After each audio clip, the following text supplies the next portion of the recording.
ముఖ్యంగా శనగలో చాలా వరకు విస్తీర్ణం ఇంతకు ముందు చూసినట్లు విస్తీర్ణం చాలా వరకు 30% వరకు తగ్గడం అనేది జరుగుతూ ఉంది. ఇది మిగతా జిల్లాలో అన్ని ఆదిలాబాద్ కానీ, నిజామాబాద్ కానీ, మెదక్ జిల్లాలో కానీ.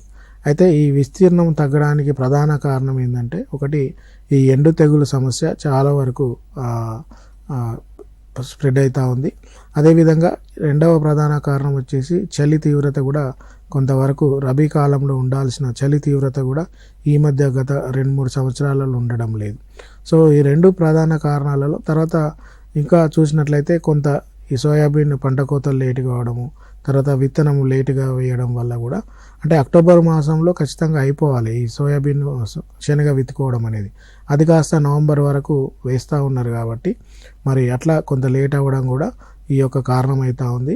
కానీ ప్రధానమైతే ఈ ఫిజేరియం ఎండు తెగులు అనేది బాగా ఎక్కువగా స్ప్రెడ్ అయ్యి బాగా నష్టపరుస్తూ ఉంది కాబట్టి ఆ విధంగా ఏరియా అనేది తగ్గుతూ ఉంది.